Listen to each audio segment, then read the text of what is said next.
সাথে দিন যত এগিয়ে যাচ্ছে বিপদ তত বেড়ে যাচ্ছে, যত দিন যাচ্ছে তত ডিলিটের সংখ্যা অসংখ্য হয়ে পড়ছে। ফলত এই মুহূর্তে মানুষের কি করা উচিত? মানুষ একটা ভয়ঙ্কর বিপদের মুখে পড়েছে এবং টেনশন টেনশন টেনশন টেনশন হয়ে যাচ্ছে। ফলত এরই সুযোগ নিতে নিতে কিছু দালাল নেমে পড়েছে। উকিলের বেশ ধরে কিছু শয়তান নামবে, কিছু দালাল নামবে। আপনাদের কাছে অনুরোধ, এই দালালদের পাল্লায় আপনারা পড়বেন না। দেখুন, দু ধরনের মানুষ, বিপদটা দুদিক থেকে এসেছে। এক, যারা যুগ যুগ ধরে এপারে বাস করছে, তাদের নাম ডিলিট করে দিচ্ছে ইচ্ছাকৃত।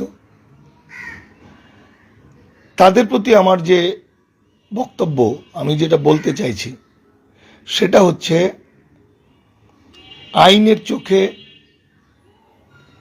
তারা এই ভারতের নাগরিক, যুগ যুগ ধরে এই ভারতের নাগরিক। ধরা যাক আপনি একটা মেয়ের জন্য একটা সুন্দর একটা সোনার হার কিনে দিলেন, দিয়ে মেয়েকে নিয়ে ফিরছেন, তো দুটো গুন্ডা এসে ফট করে মেয়ের গলা থেকে হারটা ছিনিয়ে নিয়ে পালালো। আপনারা কি করবেন? দাঁড়িয়ে দাঁড়িয়ে কাঁদবেন, নাকি সেই যে গুন্ডা তাদের তাড়া করবেন? তাড়া করবেন। তাহলে যখন আপনার নাগরিকত্বটাকে ছিনিয়ে নিচ্ছে, তখন আপনাকে বুদ্ধি কাটিয়ে সচেতনভাবে গুন্ডাকে তাড়া করতে হবে। আমরা তাদের জন্য আছি। সকাল থেকে রাত পর্যন্ত আমাদের এটাই কাজ। শুধু আমি নই বন্ধু, আমাদের দামাল বাংলা, যেমন দামাল বাংলার প্রত্যেকটা ছেলে মেয়ে যেমন আছে, পাশাপাশি বহু মানুষ আপনারা হয়তো দেখতে পাচ্ছেন না, আপনাদেরকে ভালোবেসে আপনাদের পাশে দাঁড়িয়েছে কত মানুষ। সে হতে পারে সিপিএম, হতে পারে তৃণমূল, হতে পারে বিজেপিরও। এতদিন আমরা আদর্শগত নীতিগতভাবে তাদের সঙ্গে ঝগড়া লেগেছে ঠিকই, কিন্তু ডিলিট হয়ে যাওয়ার পর কিন্তু আমরা সব একটা পরিবারে হয়ে গেছি। তাই অসহায় মানুষের পাশে দাঁড়ান। যারা এই পারের মানুষ, যাদের ডিলিট হয়েছে, তাদেরকে আমরা ফিরিয়ে আনবো আনবো আনবো আনবো। এক, অনেকে আবার এর মধ্যে আইন না বোঝার ফলে কিছু বিভ্রান্তিকর কথা বলে ফেলবে, সেগুলোকে ইগনোর করুন। যেমন অনেকে বলবে যে ডিলিট হওয়ার সঙ্গে নাগরিকত্ব চলে যাওয়ার কোনো সম্পর্ক নেই। সে চাল বাজার মুড়ির মতো গল্প। ডিলিট হয়ে গেলেই তার নাগরিক পরিষেবাগুলো চলে যাবে। তার নাগরিক পরিষেবা কাদের যায়? যারা নাগরিক নয় তাদের। যেদিক দিয়েই আপনি ঘুরিয়ে পেঁচিয়ে দেখেন। আবার এই যে ট্রাইব্যুনালগুলো বলছে, অনেকে বলবে এটা তো ফরেনার্স ট্রাইব্যুনাল নয়। না, দেখুন কি বলছে, যারা নাগরিক তারা ভোট দিতে পারবে। তাহলে ডিলিট হয়েছে মানে বলা হচ্ছে তারা নাগরিক নয়। ফলত নাগরিক বাছার ট্রাইব্যুনাল মানে এটা ফরেনার্স ট্রাইব্যুনাল। তাহলে এই তর্ক বিতর্কে আমরা যাব না। আমরা যেটা করব সেটা, দেখুন, হঠাৎ করে একটা রোগ হয়ে গেছে, আপনি কি করবেন? কারো দোষ? সেই পলিটিক্যাল দলরা, যারা বিজেপি আরএসএস আপনাকে ফাঁসিয়েছে, কি পলিটিক্যাল দল ফাঁসিয়েছে, সেটা বাদ দিন। এখন যত দিন যাবে আপনি একা হয়ে পড়বেন। অনেকে আমার কাছে অনেকে আসছেন যারা সিঙ্গেল, কিছুতেই দলবদ্ধ হতে চাইছে না। বলছে আমি আমি আমি আমি আমাকে বাঁচাতে হবে, আমাকে বাঁচাতে হবে। আমাকে বলে কোনো কিছু আর নেই বাবা।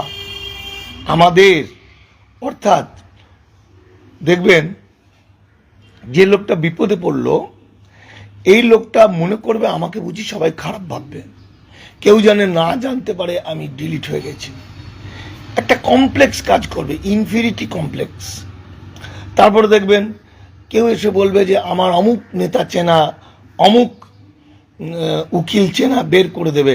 সে তখন তাড়াতাড়ি লুকিয়ে চুরিয়ে টাকা দেওয়ার চেষ্টা করবে। এগুলো খবরদার করবেন না। মনে রাখবেন, আপনারা এই ভারতের প্রকৃত নাগরিক নাগরিক নাগরিক নাগরিক নাগরিক।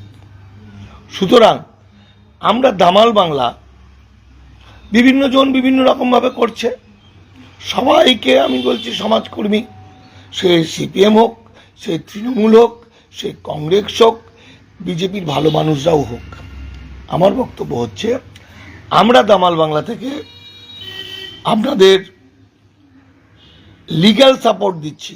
কখন কি করতে হবে, কখন ফর্ম ফিল আপ করতে হবে। মারাত্মক বিষয় হচ্ছে ট্রাইব্যুনাল যেই চালু হয়ে যাবে দেখবেন আপনারা অনেকে খবর পাচ্ছেন না। ট্রাইব্যুনালের চিঠিটা এমন সময় আসবে যে সময় আপনারা যাওয়ার টাইম পাচ্ছেন না, আপনার কাছে পয়সা নেই, গরিব মানুষ। আর ট্রাইব্যুনালে যারা থাকবে তারা বিজেপি আরএসএসের শয়তানরা। তাদের আসামের অভিজ্ঞতা বলছে তাদের কমিশনের উপর ভিত্তি করে তাদের রাখা হয়েছে। কত মানুষকে ডিলিট করতে পারলো, মানে বেনাগরিক করতে পারলো। তারপরে বলে দেবে আপনারা হাইকোর্ট চলে যান। আর হাইকোর্ট চলে খরচ করার ক্ষমতা এত টাকা কারণে আমার ফোনে ডিস্টার্ব করছে, আমি তাড়াতাড়ি বলছি। দামাল বাংলা আপনাদের জন্য একটা করে গ্রুপ করে দিচ্ছে। সেই গ্রুপের মধ্যে আপনাদের বিভিন্ন প্রশ্নগুলো আমরা উত্তর দেবো, বিশেষজ্ঞরা উত্তর দেবে, আইনি সহায়তা করব। আমাদের সেই উকিলটার সঙ্গে আমরা নিচ্ছি যারা দেশপ্রেমিক, যারা কোনো ফিজ নেবে না, শুধুমাত্র কাগজপত্রে খরচ টরচ দিয়ে হবে। আর গ্রামে গ্রামে ছোট ছোট করে ফান্ড তৈরি করুন, চাঁদা তুলুন। যে পয়সা দিয়ে আসার ভাড়াটাও যার নেই ট্রাইব্যুনালে যাওয়ার, তাকে বাঁচানোর জন্য চেষ্টা করুন। ফলে দলিত আদিবাসী মাইনরিটি আন্দোলন লীগ দামাল বাংলা, আমাদের ফোন নাম্বার 9836327536, 9836327536। সেখানে আপনারা আসুন, সেই গ্রুপের মধ্যে ঢুকুন, আমরা সব রকমভাবে সহযোগিতা করব। আমরা আমরণ অনশনের জন্য একটা ডাক দিতে চলেছি। আমি এই মানুষগুলোর জন্য আমরণ অনশনে বসবো। কেটে যাচ্ছে আবার বাবা, 2-4 দিনের মধ্যে আমরা আমরণ অনশনে বসতে চলেছি। আর এই মুহূর্তে সব জায়গায় আমাদের যাওয়া সম্ভব নয়। সবাই সবাইকে সহযোগিতা করুন, একটা পরিবারের মতো হয়ে যান। কোনো ভয় নেই, কিচ্ছু ভয় নেই, একদম আপনারা টেনশন মুক্ত হন। আমাদের উপর দায়িত্ব দিয়েছেন, আমরা আপনাদের সঙ্গে আছি। সম্পূর্ণ টেনশন মুক্ত হন, এই প্রবলেম থেকে আপনাদের আমরা উদ্ধার করব। এটা হলো এপারের লোক। আর ওপার থেকে আসা আমার অখণ্ড ভারতের ভূমি সন্তানদের জন্য আমি আর একটা ভিডিও করব, কিছু টোটকা দেবো। সেই টোটকার উপর ভিত্তি করে কিছুদিনের জন্য সেফ হওয়ার একটা রাস্তা আমি বলে দেবো। এই মুহূর্তে আমরা বাংলাদেশ থেকে আসা যারা পলিটিক্যাল নেতা এবং যারা ভোটে দাঁড়াতে চায়, অবৈধ পথে যারা ঢুকে বিভিন্ন পলিটিক্যাল দলে ভোটে দাঁড়িয়েছে, তাদের আমরা মামলা মোকদ্দমা করে ধরে দিচ্ছি।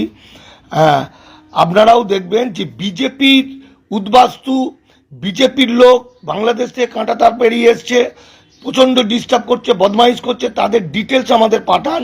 ফরেনার্স অ্যাক্টে আমরা তাদের ধরিয়ে দেবো। কিন্তু সাধারণ মানুষ আমাদের বন্ধু, তাদের বাঁচানোর জন্য আমরা লড়াই করব। মনে রাখবেন, বাংলার মুসলমানরা যদি বাঁচে তাহলে বাঙালি বাঁচবে, বাঙালি যদি বাঁচে আমরা অখণ্ড ভারতের ভূমি সন্তানদের বাঁচাতে পারবো। নমস্কার, আমি উদ্বাস্তু ভাইদের জন্য আবার পরে বলবো, ভয় পাবেন না।